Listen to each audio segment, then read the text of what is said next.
Coming up on This Week in Radio Tech, I'm in Columbus, Ohio at the Midwest Broadcast and Multimedia Technology Conference. Not only is that a mouthful, we've got some great guests, and Chris Tarr will regale us with his trip across the USA to pick up a transmitter and all the trouble he had. It's all coming up next on TWiRT. This Week in Radio Tech is brought to you by Broadcasters General Store with outstanding service, savings, and support. Online at bgs.cc. By Broadcast Bionics with the Bionics Studio, including talk show control, social media, and visual radio. Broadcast Bionics brings exceptional audience engagement to radio and TV. By Angry Audio. Audio problems disappear when you get angry at angryaudio.com. By Nautel, worry-free transmission you can count on with outstanding control, reliability, efficiencies, and Nautel's unmatched 24/7 customer support. Online at nautel.com. And by Max Connect Wireless, prioritized high-speed internet service designed for transmitter sites and remote broadcasts. Welcome into This Week in Radio Tech, the show where we talk about everything from the microphone to the light bulb at the top of the tower, and there are some of those around here. Hi, I'm Kirk Harnack, and we're in Columbus, Ohio. I'm here with my boss, Cam Eicher. Hi, Cam. Good to see you. Thanks, Kirk. Good to see you, too. How are you? I'm good. We don't get to see each other in person very often. No. We usually argue on Zoom. It is. That whole remote work thing, I tell you, it's something different, isn't it? It is. Hey, Chris Tarr is here, so let's welcome in Chris Tarr from Mukwanago. Hey, Chris, good to see you, man. Howdy. Sounds like you guys are having a lot of fun. I'm still here in the dungeon today after a lengthy trip, I think, that we're going to talk about a little bit later on.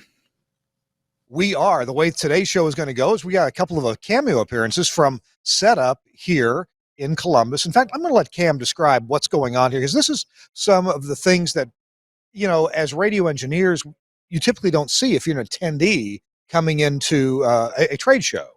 And we're doing what you and I have been doing for years here, setting up before the trade show. That's exactly right. Now, there is that coveted exhibitor badge that a lot of folks want at NAB, right? Get you into the show floor early so you can see all the cranes and construction and forklifts and deal with that. Columbus is a little bit more low-key, so we're just moving a few boxes around.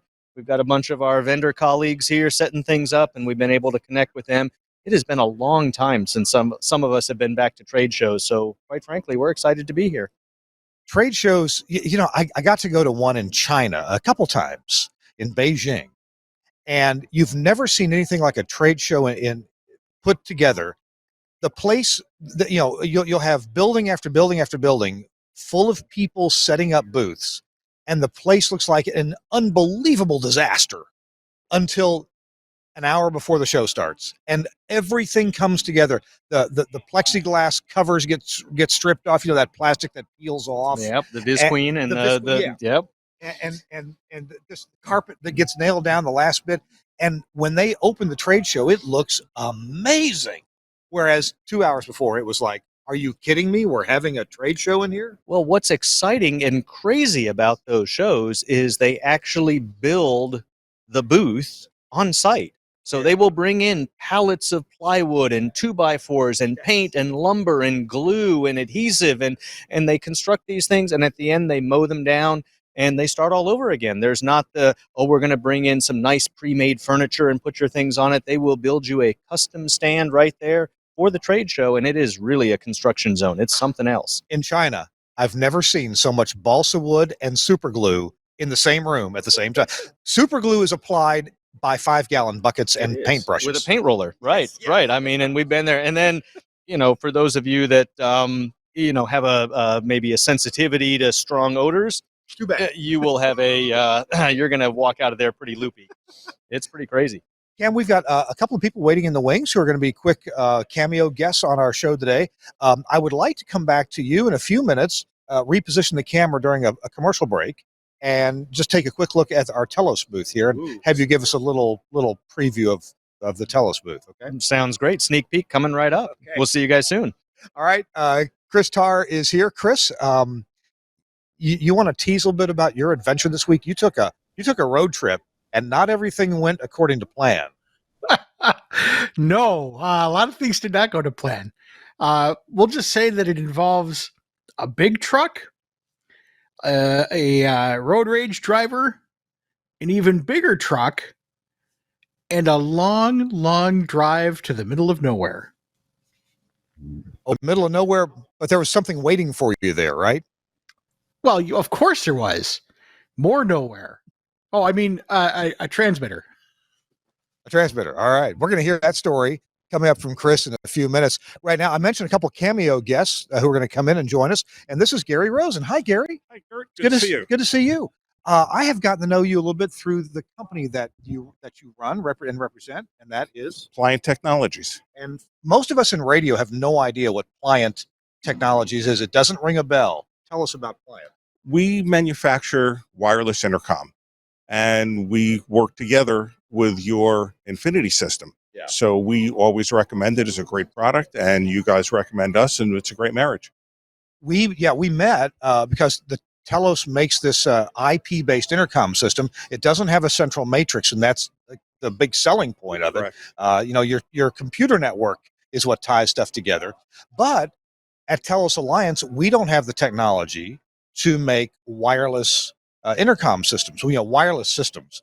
And sure, we could hire people to come in and do that, and multi-year project and blah blah blah. Why not just go to the experts in that? And that's what Pliant does. It's true. There's only a few companies who do this, who distribute worldwide. It's a very special art form. I call it a little bit of alchemy. It's like radio. It's through the airwaves. Can't really see it, can't really hear it, can't really taste it, but it works. So for those of us, and I've been in a couple of your training sessions because I do work at Telos. But tell me about your technology for wireless going out to people's headsets. What kind of frequency bands are you using? How far does it go?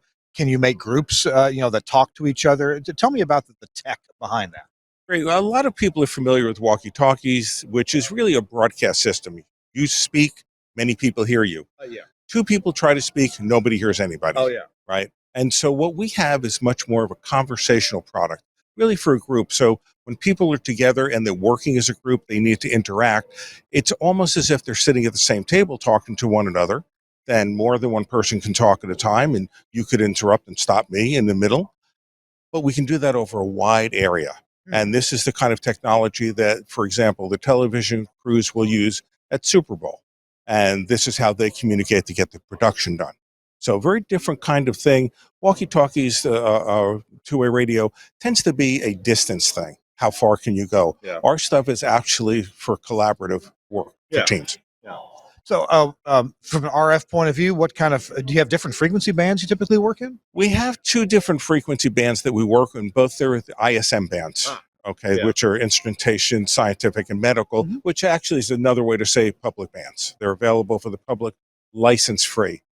So we're in two different bands, similar technologies. What we do is called frequency hopping, spread spectrum, using TDMA and other things. So we have a number of layered, well-known, well-plotted engineering techniques that together make a very robust link, a very robust signal.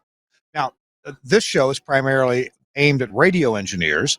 And one of the interesting things about the company I work for, Telos Alliance, the first Telos Infinity intercom system that was installed in the U.S. was at a radio station. It was a WGN radio in Chicago. How do, now you mentioned trucks and Super Bowl, and I'm thinking, well, how might a radio broadcaster use a wireless intercom system? And I can think of several ways they would. Anytime you're doing a live remote broadcast, a sports broadcast, anything especially, that radio's doing where you need to talk to other people and coordinate them, you're gonna want. Well, that's it. When you're doing, especially on remotes, when you've got a production team, it isn't one person as we are now. You have a production team behind you. You've got a producer. You've got a sound guy. You might have more than one camera to do a really high-end podcast or something. So these people need to communicate, and we allow them to communicate as needed, just as if they were exactly in the same place. One could be quite a distance away. One of the real tricks of the comm world is that on an RF perspective, where your audience is used to some pretty high power, pretty big antennas, we actually are extremely low power. Our systems are either at 100 or 250 milliwatts. Transmission, very low power, but we get quite a bit of distance. That's an interesting frequency band, but it really goes quite far. We can get 1,000 feet or more out of just 250 milliwatts. So I would just say, if you're a broadcast engineer, you're planning a project that where wireless communications could really help you out, part of that package should include talking to these guys at Pliant. Absolutely, absolutely. And just one other note, I've done a few articles and interviews in the last few months, and people ask, well, how have things changed since COVID?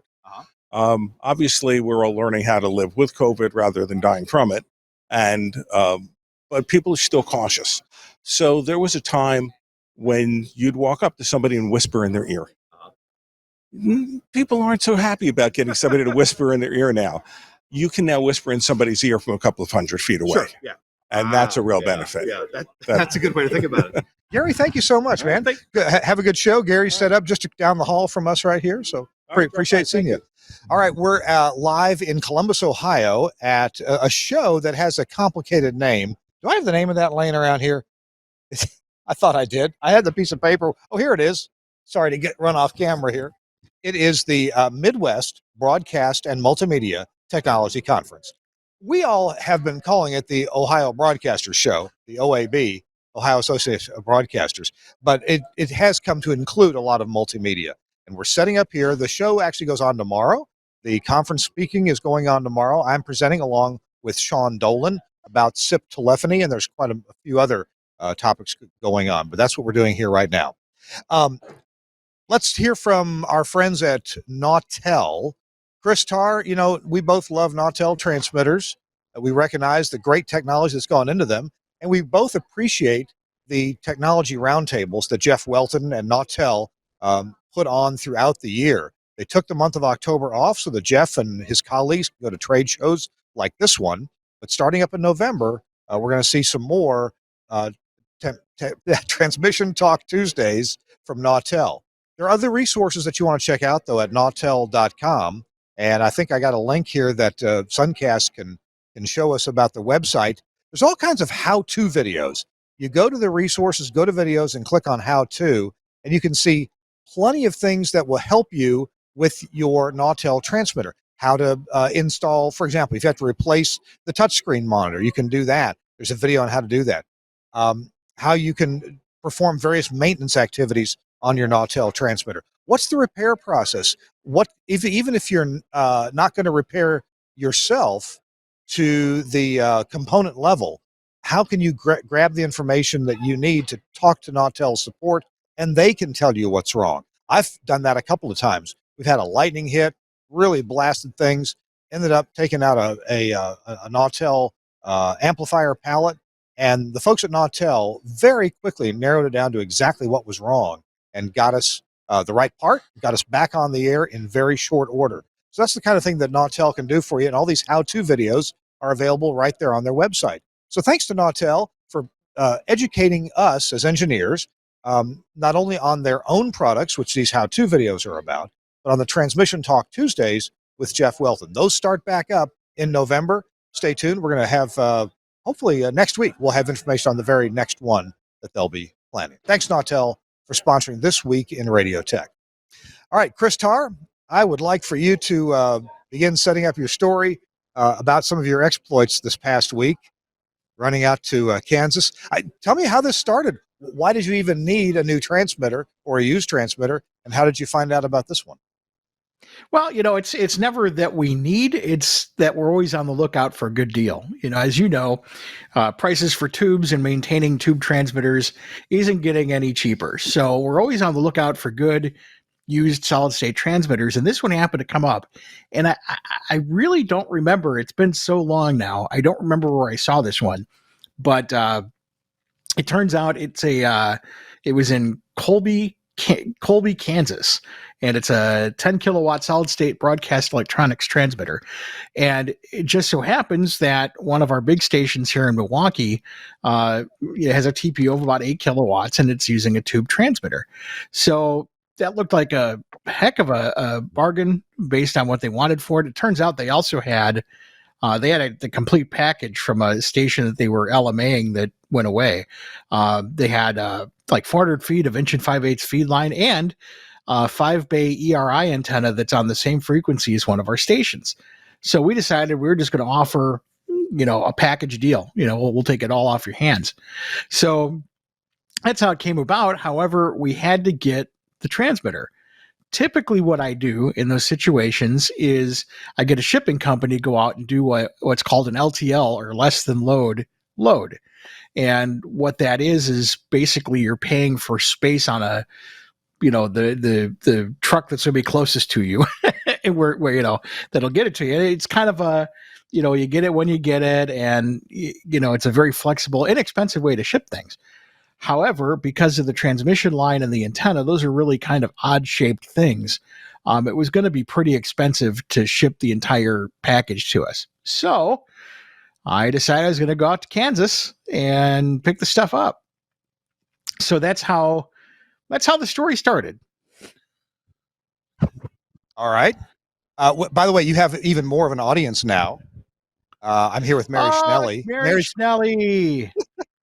Mary's going to be a cameo guest in a few minutes, but we want to let you continue your story. We'll take a break in a few minutes from now. We'll continue on with the story. So, by the way, what part of the state is Colby, Kansas? It's in the place that has nothing. It's actually Western Kansas. So it's about an hour and a half out of Denver. It is. Oh my gosh, it's that far west. Okay. Oh yeah. No, this is a 12 and a half hour drive. So. Oh my gosh. Wow. Oh yeah. Yeah. So, I don't mind driving. So I was like, yeah, no problem. I'll do it. So, I measured everything out. I had them measure everything for me. And they were saying, yeah, the longest thing is like 14 feet or something. So I get set up with a 16-foot truck. Really nice. It's one of those, it's like a pickup truck with the big cube in the back. Great. That should, easy to drive, not very, ornery or anything. Great. So Sunday afternoon, I pick it up, take it home. Early Monday morning, I'm like, well, if I leave at 6 a.m, I'll get to Colby at 6 p.m. I can eat dinner and, get to bed and pick it up the next morning. So I get up at 6 a.m., hop in the truck, start driving along, and I'm doing all right. I have my coffee and kicking back and everything. I get to the Quad Cities of Iowa, namely Davenport. So I get across the bridge from Illinois into Iowa. And keeping in mind that because it's a rental truck and everything else, they have the speed limited on it to, I believe in this was 75. So you couldn't go any faster than 75, which is not a problem for me. So I'm in the right lane and we're coming into traffic and there's a bigger truck going slower than me. I'm like, oh boy, I better, get around that and otherwise I'm going to be stuck. Knowing that I can't, pass it fast. It's going to take a little bit. So I'm trying to be courteous, make sure there's not a lot of traffic around me.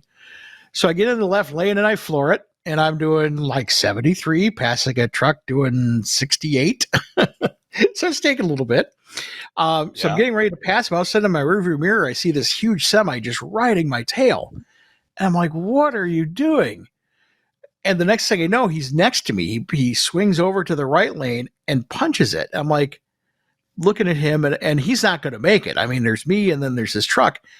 I'm like, there's no way he's going to be able to. Well, he tried. He zipped out in front of me and clipped me off and basically ran me off the road and clipped off the passenger side mirror of the truck.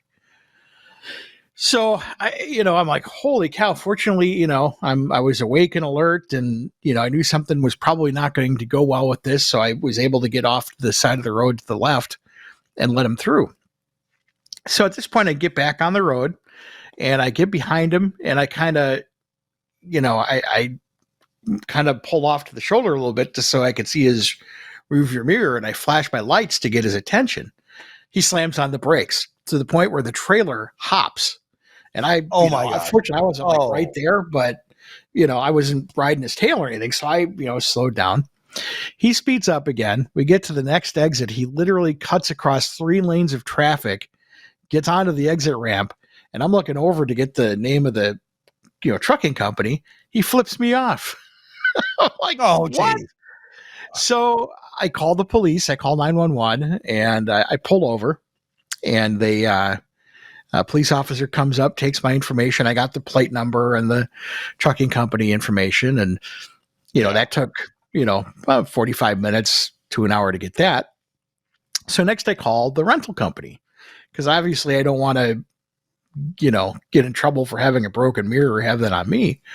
So, I'm like, I kind of thought, well, maybe I'll just drive to, it's just a mirror. I'll drive to Colby and I'll just let them know when I get back. I'm like, no, I should probably call them and give them police, report information. So I call, and the person on their helpline says, oh, well, you're in Davenport. We have a repair shop like 10 minutes from where you're at. I'll let them know you're coming, bring it over there. They'll change out the mirror and you'll be on your way. Like, okay, that's fair. But I said, I need you to know that I'm on the road and I'm trying to get, I still have 8.5 more hours to go here. I need to keep moving. Oh, no. Don't worry, sir. We're good. So I get over there and I pull it in, and the guy comes out and he looks, comes back, goes back in, comes back on, says, yep, we don't have any of those mirrors. Let me call and see if I can get one delivered. I'm like, okay, know that I'm in a hurry. I need to get back on the road. Oh, yeah, we understand. So I sit in the truck. An hour later, I haven't heard anything. An hour later, the guy comes back out. Yeah, we haven't heard back from our vendor yet. So, we'll let you know as soon as I do. I said, I really need to get moving here. Oh, yeah. We'll get something worked out. So an hour after that, I'm waiting an hour. I call the 800 number guy. I go, listen, what is going on here? I've been here now for 2 hours and there's nothing. And the woman's like, well, really, really sorry. I'm going to call and I'm going to see what's going on. 15 minutes later, nothing. Half an hour later, nothing. An hour later, again. So this is now the third hour. I call back again. And I said, listen, this is it. I have to go. Either fix the mirror or get me another vehicle. I need to do this now. Well, let me put you on hold for a minute. So they put me on hold. She gets on the phone. Oh, I have great news. Obviously we can't get the mirror for you, but we've got another truck. It's actually right there on site. Just walk into the front and they'll give you the keys. Great. Of course, it's been 4 hours now, but at least I'm making some progress. So I get to the front and they said, yep, here you go. It's a 22-foot rig. And I'm like, excuse me? This is way bigger than what you had, right? Oh, yeah. I mean, I was driving just basically a pickup truck with a box in the back. This was an international big diesel, 22-foot air brakes, the whole 9 yards, straight truck. And I said, do you have anything smaller? I mean, I'll even take a size smaller than what I had and I'll make it fit. Nope, this is all we have. But we won't charge you for we won't upcharge you for it. You pay the same as the box truck. I'm like, I don't care about that. I don't want to drive this thing. But at this point, I have no choice. It's what there is. So I get in and it's like get into a big rig. You've got 3 steps to climb up and get into the, get into the seat. So I'm trying to drive this thing. I've never driven anything this big before. You can't pass. It does 70 on a good day with the wind behind you. It slows down going up hills, and I have a new appreciation for truck drivers because this was so frustrating. And then, hey, Chris, yeah, let's see if we can keep it hanging right there. All right, with Chris climbing. Yeah, we're going to take our first break here, and I'm going to talk to Mary Schnelly for just a second, and we'll take our break, and then Chris is going to continue with this truck that he really didn't want because it was just so huge. Hi, Mary. Hi, Tarr. It's good to see you. It's good to see you. You're in the booth right next door. I know. I'm your neighbor. I make googly eyes at you all day tomorrow. Okay. Oh, that might be bad. So we're trade shows. Looks like they're kind of back. I mean, I heard the NAB show in New York went really well. It was crazy. You were there? Yeah. Yeah. Yeah, it was crazy. I gave out 200 of my cards. Oh my gosh. Yeah, wow. It was just nuts. For those of you who don't know, Mary Schnelly has worked with several different broadcast distributors, and people like you and they trust you, and you tend to tell them the truth, don't you? Oh, I tell them the truth because if you don't, it comes back and bites you. You're working with our friends where at Broadcast Depot. Broadcast Depot, yeah. Yep. And a lot of folks think of them as a Latin American only distributor. Correct. I've been to their warehouse, their showroom, offices many times in Florida, near just north of Miami. Mhm. But you don't speak so much Spanish, do you? No, I don't speak hardly any Spanish. So what do you do with Broadcast Depot? I am working the U.S. market Okay, and helping them develop the U.S. market. good deal. So, yeah. So if you've dealt with Mary Schnelly all the time and you wondered where she went, she's at Broadcast Depot. Exactly. All right. Well, it's good to see you. It's good to see you.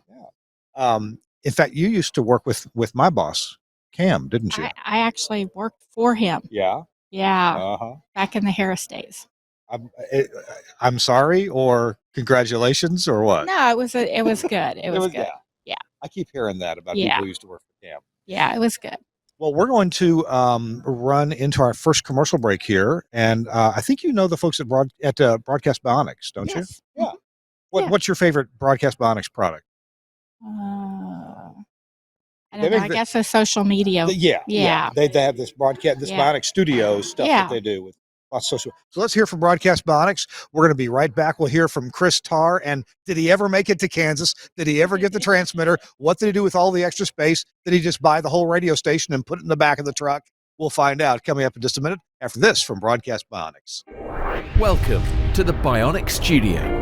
The Bionic Studio brings all audience interaction to the fingertips of a production team in radio, TV, and podcast. Our workflow-led system is working 24/7 around the world for small broadcasters and national and international networks. Our telephony module, Bionic Talk Show, allows cost-effective centralization, remote operation, scalability, and resilience across an entire network of stations, but at the same time is used in single-studio self-op environments. Social media curation and activity is now considered a broadcast critical part of programming. Bionic Social means the studio isn't overwhelmed with a wall of interaction from an ever-growing number of social platforms. We combine SMS, MMS, and email together with a speech-to-text service for listeners using smart speakers.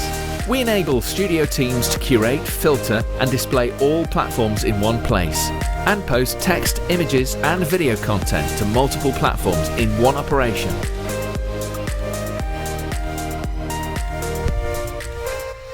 Effortless collection of video content with Bionic Director has helped position some of the world's most successful stations as leaders in viral content, generating appointments to listen and free marketing via retweets and shares.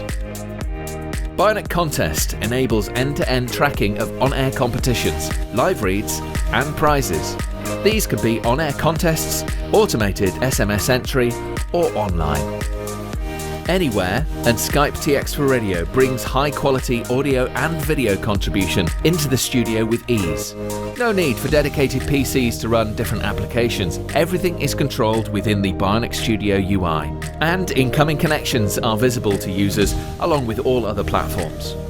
Our codec integration enables connection, algorithm configuration, and directory to a wide range of IP and ISDN codecs. The Bionic Studio, a unique suite of products designed to enable your talent to work smarter. Broadcast Bionics at bionics.co.uk or bionic.radio. Thanks a lot, Broadcast Bionics, for sponsoring this week in Radio Tech. Hey, I'm Kirk Harnack. We're here setting up at the what used to be called the Ohio Association of Broadcasters show. Now it's, and it has been for a few years, the Midwest Broadcast and Multimedia Technology Conference. Actually, we have engineers from several states who are joining in here. The state of Indiana decided to coordinate with Ohio, and the state of Kentucky coordinates with this show for engineers to come in and enjoy good speakers and a good expo here at the conference. All right. We're talking to Chris Tarr, and Chris has this pretty amazing story full of daring do and accidents and mirror getting torn off the truck. And Chris, why don't you pick it up from there? You still are, you're just a few hours out of town at this point, right? Oh yeah, no, I'm a few hours out of town, but probably 6 or 7 hours into the trip. So tell you how that's going. So last we left, I got this shiny new big rig that I needed to quickly learn how to drive and manage. Unwieldy 22-foot guy. So I'm back on the road. Now, keeping in mind, I left at 6 a.m. I wanted to be in Kansas at 6 p.m. or a little bit thereafter.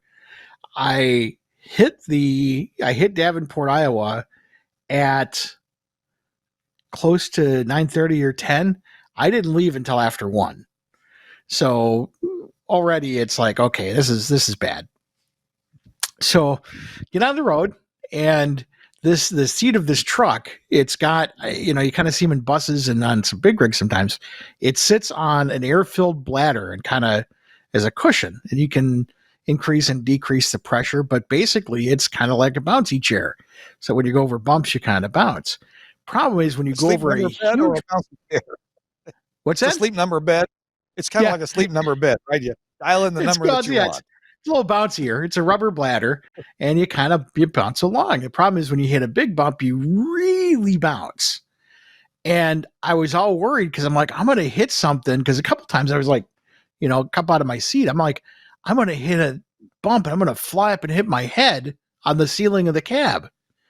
Well, I shouldn't have worried, because what happens is the steering wheel stops my crotch. So that was a good part of my drive, was having my crotch thrust into the steering wheel over every bump. So I learned to kind of hunker down whenever I got to a bump, so I'd stay in my chair. Secrets of over the road truckers discovered. Yeah. Oh my goodness. Woo-wee. So there I am. I'm driving now.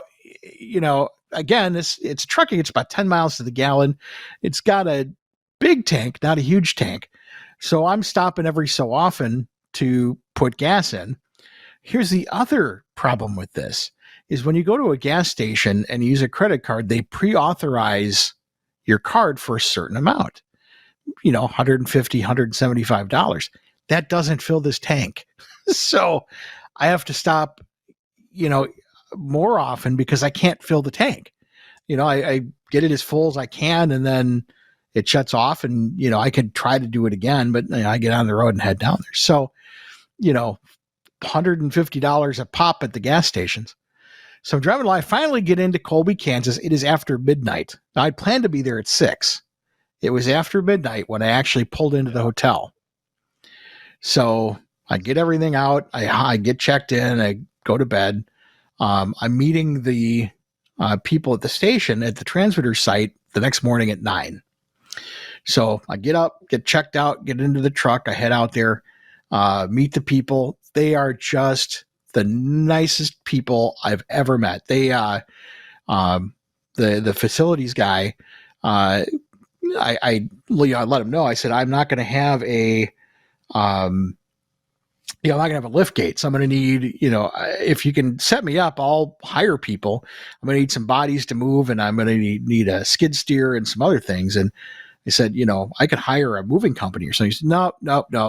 I'll tell you what it's going to cost, but I'll arrange it. So I showed up, and he had 4 kids from the local junior college athletes. And I guess there's a place in town there that, he deals with that rents skid steers. And he had that stuff loaded up in about 10 minutes, he and the kids. So, I slipped the students some drinking money, and I squared up with the rental place, but just the nicest people. That was probably the best part of the trip was meeting them. They got everything loaded in so quickly, and I was on my way by 10 o'clock. Within an hour. And we had bought a transmitter, some transmission line, the antenna bays, all that stuff right out. They were just sitting in the transmitter building. So I hop in, and fortunately, the trip home was pretty uneventful. I got home, it was close to midnight, because again, this truck barely does 70. So, what should have been a 12-hour drive was more like 13 and a half.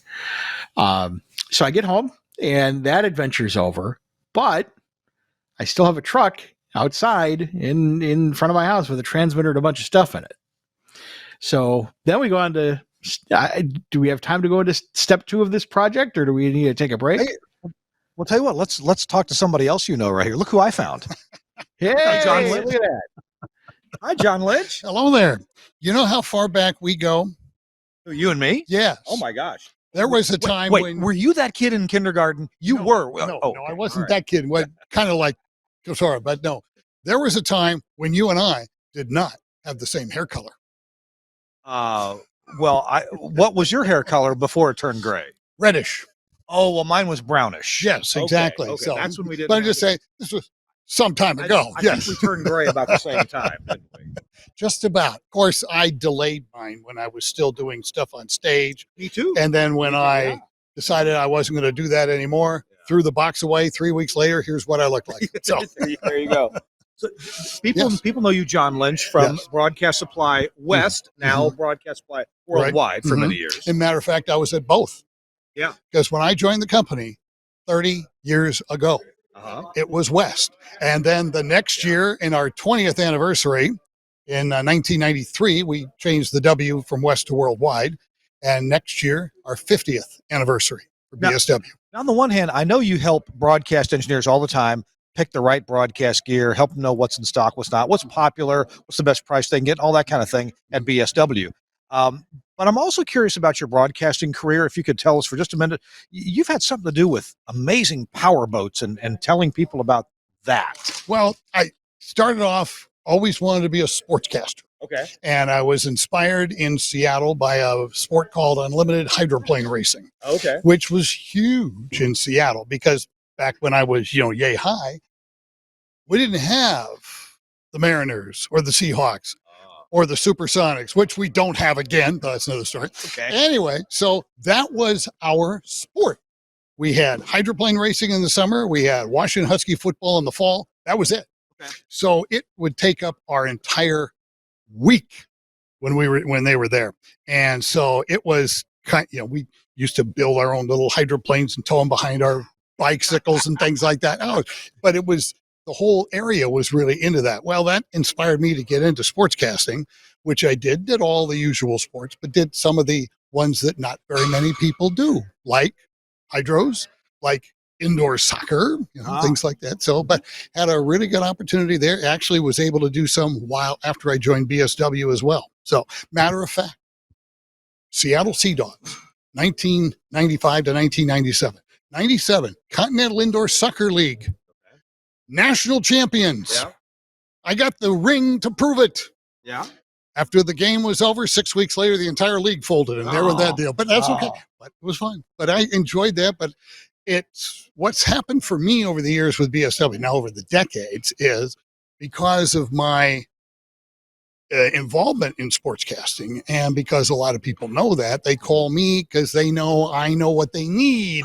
Enjoy that a lot, that I can help them. What's going on? So let me ask you one question before we. Okay. Sure. Chris, We got to get back to that story. If there's are there different headsets that are best for different sports? Yes and no. Okay. Okay. I mean, one of this, the ones with the big ears aren't that popular in Texas for baseball in the summer. Well, okay. They get a little warm, Okay, and so, and some are better attuned to television and radio, so they got the smaller ear cups and things. Of course, nowadays there's an awful lot going on with the little, ear types, and then you add little earbuds to it, so that way it's less visible on the camera. So just depends on Are you the speaking situation. of the countryman style? Yeah, that style, exactly. Okay. Mhm. Okay. Right. All right. So, and that's very popular. So, it shocked me when they first came out from different companies that something that small could sound that good, but they do. If you're in a really noisy environment, though, like a basketball arena, and I mean the crowd is crazy, there's all kinds of noise around you. What kind of microphone do you need on your headset? I mean, I know there's noise canceling, but are there different qualities of noise canceling? Well, there are. One of the biggest things, though, is if you get something that's too tight, then the sound isn't as good as then it cuts down. So most of the time I stay away from trying to get like the hypercardioid and the supercardioid types. Go with a cardioid. That's what most headsets are done. Okay. But when you're in a really loud environment, and this goes back to when I was on the air in another century, doing high school games in a small gym sitting next to the tuba player. What you do is you turn down the microphone, you turn up the earphones so you can still hear without having to shout into it, and eat the microphone. Get really, really close. So that way it cuts down a lot on the background noise. Exactly. Yeah, you get that ratio of desired audio, Yes. desired audio to undesired audio. you maximize that ratio. Yeah, and it's just it's a technique thing, and that hasn't changed in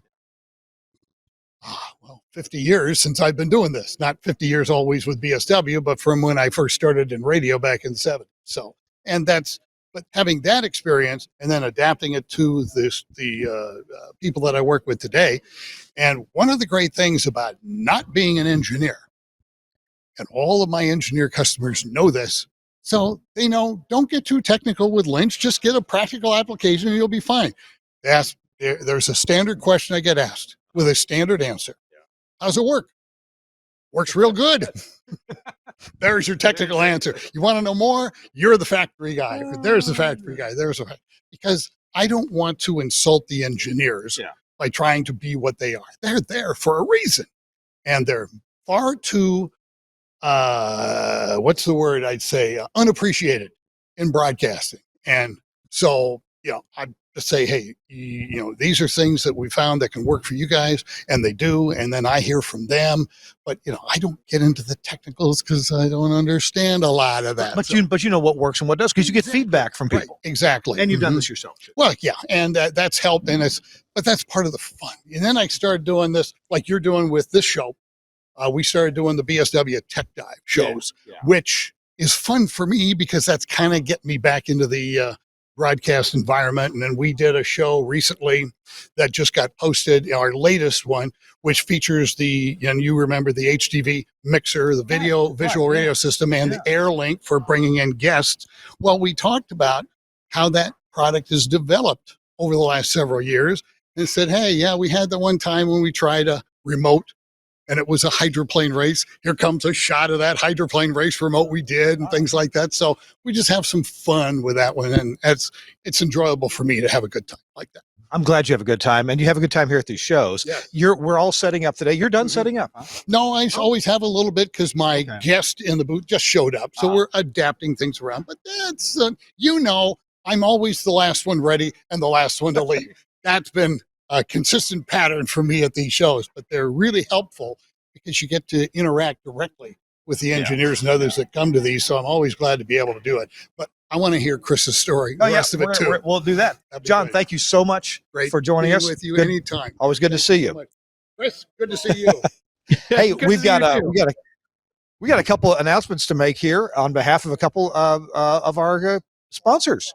And Chris, one of those is Angry Audio. And this is, John Lynch was mentioning, crank up the headphone volume and eat the microphone, and that'll do a couple of good things for your sports broadcast in a noisy environment. Well, here is a great headphone amp to be cranking up.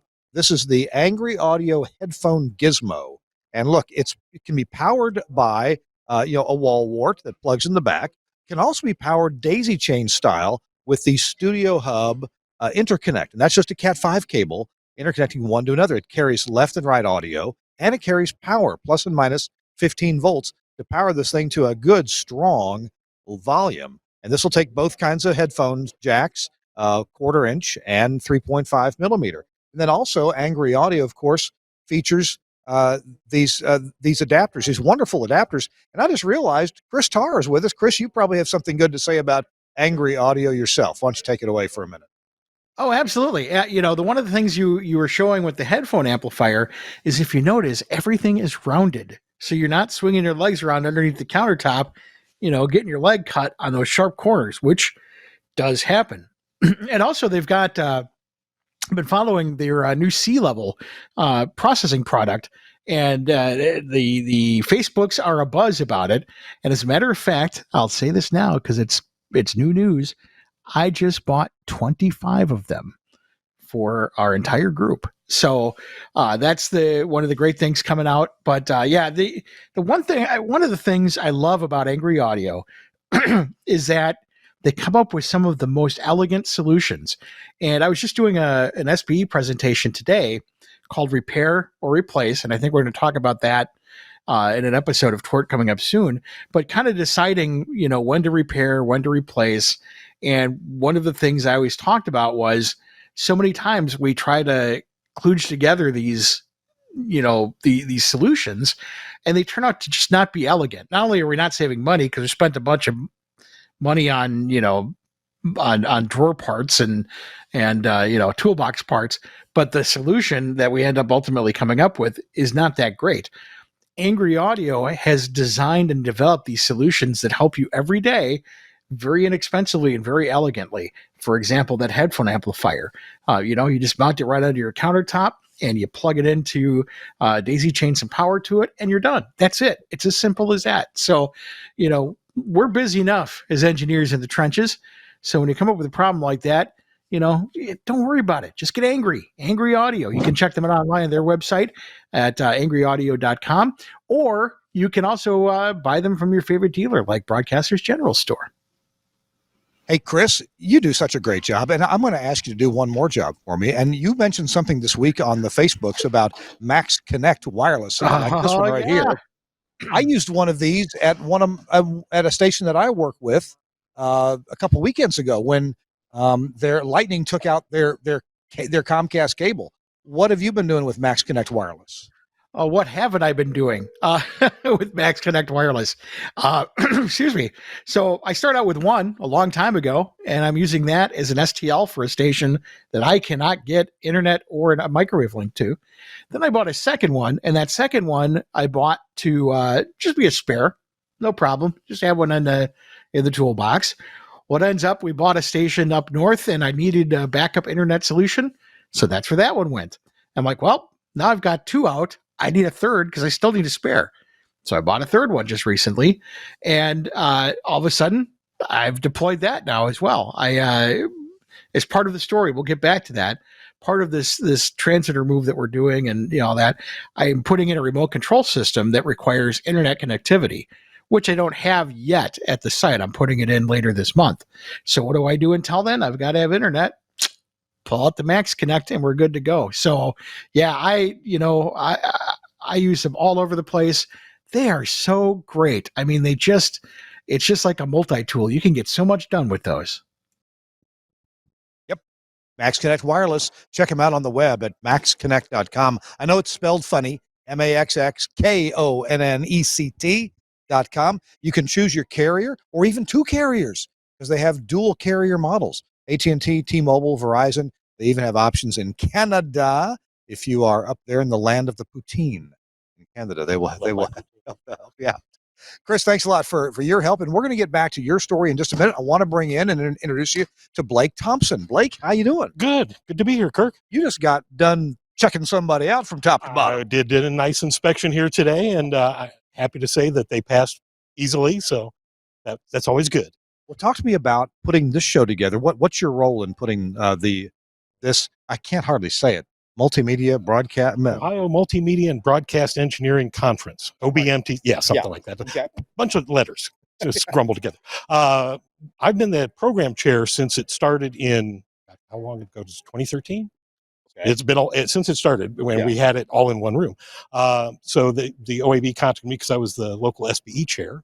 And I said, sure, I'd be happy to help out. So I've been program chair since then, and we get together with a group of guys and try to figure out what's going to be good this year. What are we interested in? What do we want to see? What do we want to learn about? And go from there. I appreciate just on a personal level, you guys asking me to present something. I guess every year almost for a while, yeah. And I try to come back with something worthwhile that people want to know about. We've had some standing room only sessions. Yeah. We've got a great session tomorrow, and I'm not the focus. My former colleague and friend Sean Dolan is going to be helping out with this session on SIP telephony. Right, and I'm real interested in that myself because everybody's getting SIP stuff. I've got a new system coming in at one of my stations and got to figure out how to interface, and I want to do it right. 10 years ago, I was talking to people about SIP. People were buying the Telos VX system, and it took a lot of talking about SIP, and people didn't know anything about it. These days, half the engineers I talk to say, oh, yeah, we already know all about SIP. We got it. And they'll say the right words and like, okay, you guys got that covered. Yeah. It's amazing how fast it's come about. Yes. But it's also, we're getting features with that we couldn't get on the regular telephony. Better quality, ability to record it on the fly, all kinds of stuff like that. And the big feature is lower cost. Well, exactly. That's I still was at a station not too long ago that still had a dedicated line for their remote control, a dedicated 5K line. By the way, I have a suggestion for next year's technical program. Okay. Okay, here's the suggestion. You get Chris Tarr to do everything because he knows everything. I have watched Chris. Just have him talk. Good. He can talk all day long. I've heard him before. Yeah, that's a good. Anytime he's welcome to come. We'd be happy to have him. All right, Chris, you know what you're doing next year. It sounds like you're volunteering me to do some stuff there. Yeah, we want to have you. We'd be happy to have you there. Blake, thank you so much for taking a few minutes with us. I really appreciate it. Anything else you want to say before you go? Keep your stations clean. Yeah, okay. There you go. Do it right, because that's otherwise you're going to pay the penalty. Otherwise, you've got paperwork to do, and they've got fixing to do. ABIPs are a good insurance, is the way we talk about it. It's lower than any fine you'll get. So, all right. Thanks so much, Blake. Thanks, Kurt. Take care. I'll see you tomorrow. All right, Chris Tarr, you are regaling us with your story, and please continue from where you left off.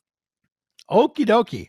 So we get the transmitter back, and now it's time to, what are we going to do with it? I got it on the truck. We've got it here.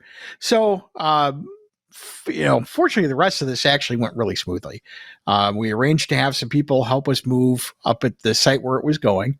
On the air, or this was going to replace BE FM 10, which I had already kind of shut down, and we were running on a HT 10, which is the backup. So we get it up there, and we get the 10B moved. We get the new solid state transmitter in, get it all plumbed in and ready to go. And we find that one of the power supplies is bad, which is fine. A couple $1,000, and for the price we got, totally fine with that. And, they hadn't had it on for years, so I wouldn't expect them to remember or know if it was bad or not. But I got it on the air, pretty much that day, fired right up, and life was good. So I've gone back now, and I've gotten the, power supply switched out, and got everything ready. Cause the other part to this is this is a really important station for our group. This is a huge signal, creates a lot of revenue. So, we're always on the lookout for opportunities to buy transmitters, just to have them or for parts or whatever. But I managed to find, again, in the used market, an HT10 for, I want to say it was like $2,500. For an HT10, those are great rigs. And we already had one in that building as a backup. So now I brought another one in, and we have two rather. So now we have 3 transmitters in that building. We've got the solid state one, which is the main. Then I've got a newer HT10, which is backup number 1, and a little bit older HT10, which is backup number 2. So we've got all that set, but I still have the truck. So, I was talking to Dave, and we were wanting to, since we had this truck, to kind of move some things around and get all this space, because there was a lot of space in this vehicle. I'm like, Dave, I gotta get out of this truck. I can't drive this for another day. I mean, this thing is it's going to be the death of me. I'm gonna run somebody over, or I'm gonna, I'm gonna get an accident or something. So we did make one run. We loaded some stuff that we had in the building up there that we didn't really need, and ran it down to our Fort Atkinson storage area and unloaded that, and then took the truck back and happily handed the keys back over to them, and the trip was done. So there you go. Yeah. Wow. What would you do anything different? Would you do anything different with the rental truck, or would you do anything different about picking up the transmitter, or would you make any more prior arrangements than, the nice people in Colby, Kansas helped you to do? Yeah, I mean, it's when you're doing something like this, that's like the 3rd or 4th transmitter that I've had shipped. Typically, it really, each situation is its own thing, because it kind of depends on the type of transmitter, where it's located. In the case of I bought one from Reno, Nevada, and one from I bought another one, the HT10 from Memphis, actually. And in both of those situations, it was pretty easy, because it was just a transmitter. And, I find that really the hardest part is getting it packaged for transport. Because not many people deal with transmitters and shipping, so it's kind of hard to make that work. And I finally found a shipper that, at least in Memphis, was great. There was a local guy, a shipping company that handled everything. Now in Reno, I had to have two different companies handle it. But generally, there's the packing and then there's the shipping. Those are the two things you've got to work out. And typically, I found that with shipping, the less than load people, that's just the way to go. It's really inexpensive, and they'll basically, you can set it up and have local delivery with a lift gate, all kinds of stuff.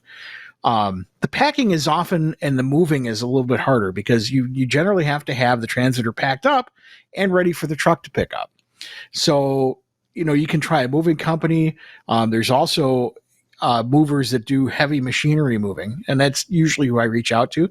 But generally, we're dealing with other engineers, and every person that I've dealt with on one of these projects has been absolutely fantastic about arranging for local people and helping out wherever they can, because they know their people around there, and we're all in the same boat, so they get it. So they've all been very, very helpful.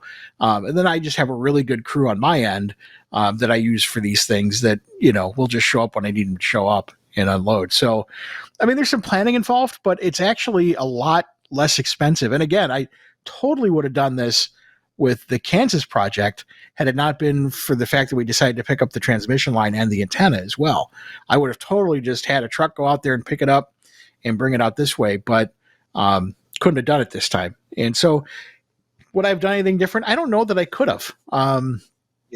We talked about flying somebody out and getting a truck, and that would have been possible. We just didn't have anybody available to do it. So, that would probably be the only thing, is I would say, hey, fly to Denver, get a truck, as you're driving back, stop in Colby, get this, and then come home. Would have probably been the only other way. Because, gas expenses, I mean, it was pretty expensive for gas. The whole project was a couple $1,000. But in the grand scheme of things, to get a really nice solid state transmitter at the price we did, still completely worth it. So one time I made a real mistake in transporting a 3-bay FM antenna. I had, and it was mine. I had a trailer, a dual axle trailer on the back of my Toyota 4Runner or something, whatever I was driving at the time, and I put this 3-bay antenna, and it was partially taken apart. I think a couple of the bays had interbay line, and then there was some other line that went in the back of the trailer. Anyway, the bottom line was I didn't really pad the transmission line, the interbay lines, or the bays themselves. I didn't pad them. They pretty well sat on the wooden floor of the trailer. And after I drove all the way from East Kentucky to West Central Mississippi with that, got there, and I realized that those antenna bays had rubbed on the floor of the trailer enough where it actually rubbed a couple holes in the bays. What a terrible, stupid mistake on my part. I should have somehow protected the part of the bays that was touching the floor, protected that from rubbing. I didn't think that, the wood would rub a hole in the metal, but it sure did. You got any ideas about that, and warning people about, hey, if you're going to travel something, remember, it may sit there and rub and jostle and friction, for hundreds and hundreds of miles.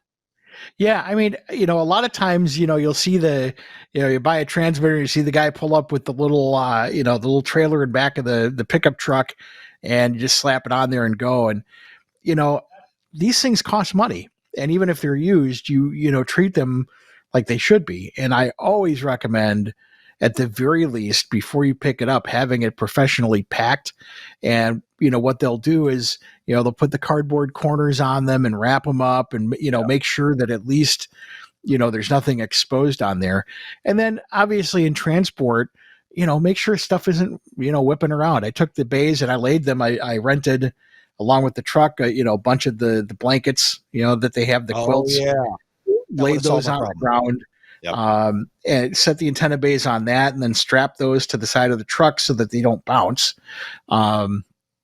Same thing, ratchet strap the transmitter to the back of the truck and that sort of thing. So, use care. It doesn't, it costs a little bit more to do it that way, but it's, I've done 3 of these now, and every single one that I've gotten has come off the truck perfectly fine and ready to go. I mean, on the air that same day generally. So, Wow. You save yourself a lot of hassle. Again, the packing is a big thing. Don't, have a company. There are companies all over that do it. They'll come out and, they'll have everything packaged. They'll put it on a pallet if you want and have it all ready to go. And if you do it right, you get to use that phrase that all of us dads love to say before we slam the door shut and get in the truck and start driving. And that is, that ain't going anywhere. That's right. That's my favorite line when I do this stuff. That ain't going anywhere. And it didn't. Hey, Chris, it's a great story. Thank you for all that. We're going to be back with a tip of the week. I've got a tip of the week here from my friend Cam Eicher, and maybe you'll have a tip as well. We're going to right now hear from our friends at Vox Pro and BGS. We'll be right back. Hey, what's happening? St. John here, coming to you from Command Central, and wanted to tell you about the absolute best partner you can have in radio. I'm talking about, boom, Wheatstone's Vox Pro. Lots of different audio software out there. Why Vox Pro? It's the only software designed to do what we needed to do, which is record, edit, playback in real time. When I say lightning fast, I'm going to show you how fast you can edit stuff up in Vox Pro right now. Literally 3 clicks on the controller, mark left, mark right, everything that gets marked, you hit delete, it goes away. It's literally that fast. So we're going to take this part right here. Boom. From caller 9 to him saying, I'm ready. 5. Ready for that secret sound. Boom. All of that stuff. Hit delete. It goes away. Here's your edit. You are tackling secret sound caller 9. I'm ready, St. John.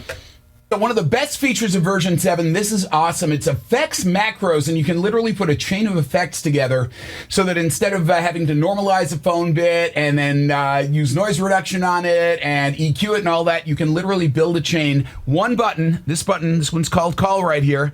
I just click that. All of those processes happen instantaneously. Final thing that I love about Vox Pro, and there's so much more to get into, but one of my favorite things, you can load it on a laptop. I've literally done my show from a hotel room in Armenia to the conference room at, this was fun, jury duty. Great thing, no one could tell the difference. Vox Pro makes it totally easy. Telling you, if you're looking for the best on-air partner, call my friends at Wheatstone, ask them about Vox Pro, and you will be glad you did. And Broadcasters General Store is where you can get Vox Pro. Call my friends at Broadcasters General Store at 352-622-7700 or go to their website at bgs.cc. Broadcasters General Store have all the broadcasting items that you need, and they are good folks. Love them. Thanks, BGS, for sponsoring This Week in Radio Tech. All right, let me see if I can do-si-do a bit here, and Cam's going to slide in here if I can. Cam, let's see. How about you? I don't know. I'm no good at these camera angles. There we go. How about that? No. There we go. Sorry, folks. This is the start. Well, yeah, that's a whole nother story, that's right? So, this is the Quasar console from Telos Alliance that we are showing. It actually debuted, a fun fact, at the Ohio Broadcast Show three years ago. Yeah, 2019. Yeah. So we're bringing it back again, and excited to be here. This is, folks, I don't know what to do about this. This is the thing. What's this panel? So this is our enhanced on-off cough panel. So you get the nice little on-off cough. One heck of an on-off cough panel, right? Hey, we're taking it up. We're taking it up to 11 here at Telos. Yeah. And this one actually has a fader built in, so you can actually use this in a couple of different modes as an on-off cough panel, or actually as a single fader module if I wanted to control an automation system source or a jingle player. It can be a single fader that you connect to your console and just mount on the countertop. A lot of folks around the factory, can y'all see that icon there if I bend it just right? You can see there's a picture on that. I don't know, the white of the hair blends in with the white of the background, so I really can't tell. I hear Chris talk. Chris, I'm sorry, I don't have you turned up loud enough. I'm going to turn you up in a second. But yeah, people love to use the mute button on that. Yeah. The picture, if you can't see it, and Kirk paid me $20 to put his picture on. Right.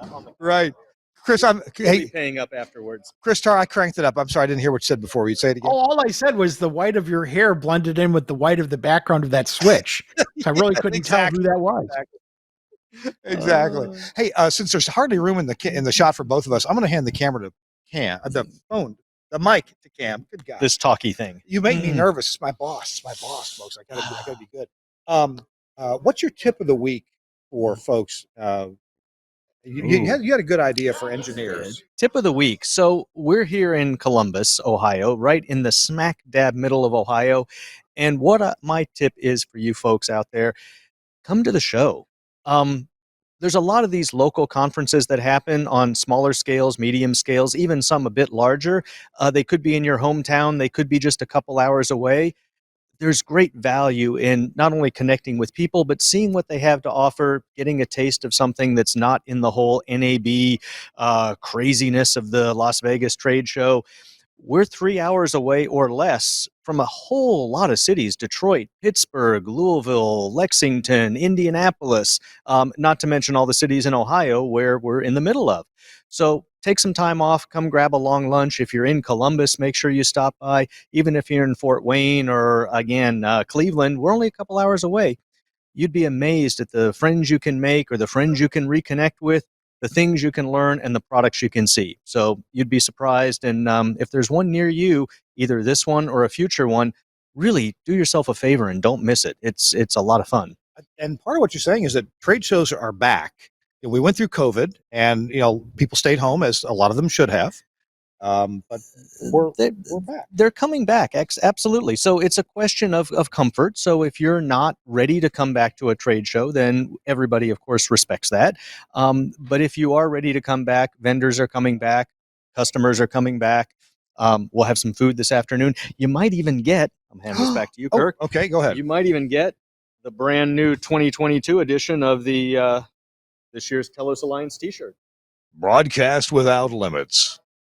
So there's fun stuff to do, and really it's all about whether or not you feel comfortable in this environment. COVID's not necessarily gone, but there's folks that are ready to go back out again and meet folks and see folks. And if you're one of those, we're ready for you. I understand that the New York show was a pretty big smash. A lot of people attending that. It was. Now, I personally wasn't there, but I got a picture sent to me of a line going outside around the Javits Center because there was something like 1,500 people that didn't register in advance, but still decided to come to the show and come day of, and there was a little bit of a line there.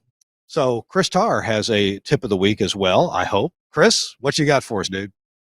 No, my tip of the week goes along with my travels, and that is my tip is to plan when doing projects like this.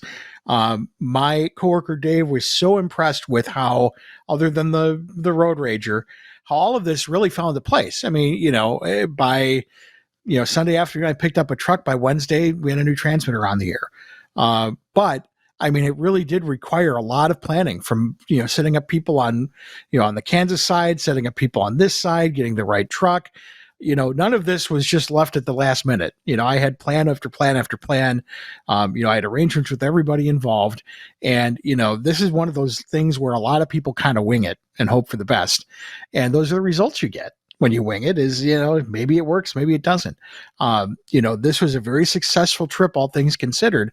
And the reason was we put a lot of planning into it. So, if maybe you look at some project management software, use a to-do list, whatever it is, but sit down and when you do these things, plan it out, come up with a plan, stick to the plan, and, it'll go well every time. And Chris, if this engineering thing doesn't work out for you real well, you do have a career in over-the-road trucking. I don't know that I'd want to, however. I know it's not for everybody. I think I'd be more like an Uber driver than an over-the-road trucker, I think. There you go. Hey, I'll pick up your transmitter and take it wherever you want. It's Uber for transmitter. That's right. At least it wasn't ice road trucking. Right? Oh gosh. Oh man. Wouldn't that be something if you did this in like February? Yeah, right. Exactly. Oh, scooting across that frozen lake. Oh, gosh. All right. Well, we're going to go. Cam, thanks for joining us. Appreciate it. Thanks for having me. Thanks. Appreciate being here. Thanks for letting TWiRT have some room in the Telos booth, too. That's okay. You guys will get the bill. Okay. Chris, Tarr, thank you for joining us. Suncast, thank you for switching the show. We'll see you next week on This Week in Radio Tech. Bye-bye.